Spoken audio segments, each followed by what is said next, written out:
Okay, welcome back. Glad to have you with us. Glad to be with you. I'm pleased to tell you that Roger Pilon is with us.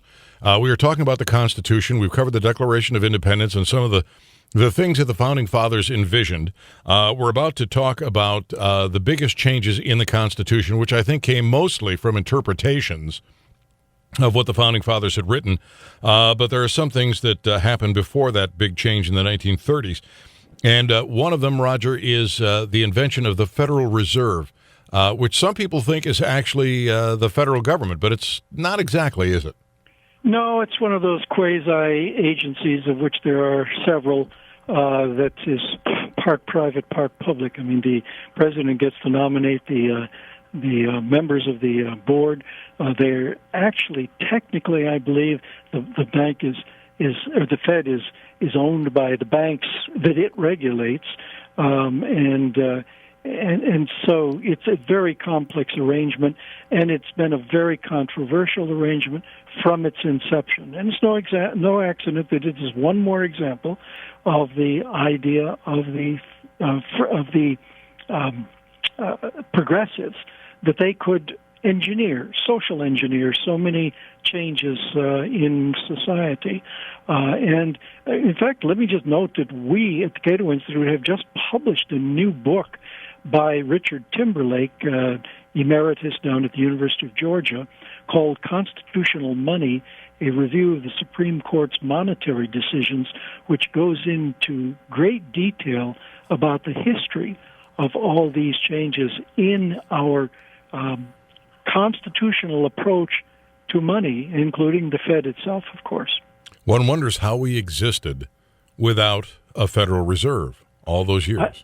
I know it. In fact, we had private banks that issued notes, and when you have that kind of an arrangement, you have multiple sources that allow for competition, and the greatest protection of liberty is to have competition, whether it's be in goods and services or money or anything else. It just simply makes the world run better. Well, those three changes early in the 20th century were compounded by problems that started in the late 20s and early 30s. Now, most people say that FDR was too involved in trying to make the recovery happen using the heavy hand of the government, but it really started with his predecessor. In fact, when Roosevelt ran for office, if I'm not mistaken, he argued that his predecessor should have kept his nose out of it. Didn't he? Yes, that's absolutely right. No, it was Hoover who was a huge problem, and he again was one of the Republican social engineers. There were two major events that led to the Depression. One was, going back to the Fed, the declension in the money supply by 1/3. You cannot reduce the money supply by that much and have anything but a depression. And the other was the Smoot-Hawley tariffs, which were onerous and led to a tariff war among all our trading partners. And when you reduce international trade by as much as resulted from that trade war, then you also contribute mightily to the Depression. And notice, both of those were government actions. It wasn't the market that brought about this.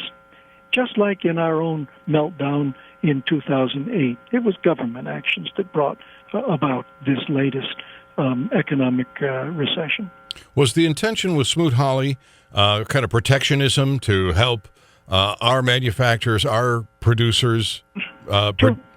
Sure. That's always behind this the tariff war, and it's so foolish because you beggar thy neighbor and you beggar yourself. And so it backfires. All right, so yes. So we slip into a recession, and that turns into a depression. Hoover is involving himself. Roosevelt is running, saying he should involve himself less, let the marketplace do it. Then he gets in office and does just the opposite.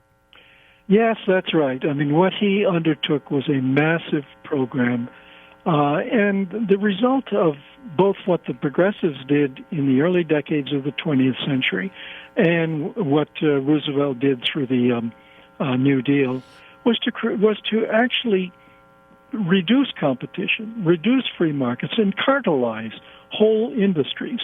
You see this in the railroads, you see this in labor, and in so many other areas. The idea is that they will get to control the small number of instrumentalities that emerge. And there's a wonderful book, again, that we published by Richard Epstein, the University of Chicago legal theorist, called How Progressives Rewrote the Constitution. And it goes into great detail about how they went about that. They had to, first of all, in the decades before the New Deal, they had to expand the scope of the police power, which is designed mainly to secure our rights, to expand it in such a way that it actually ended up violating our rights. And then they had to, therefore, contract the scope of rights.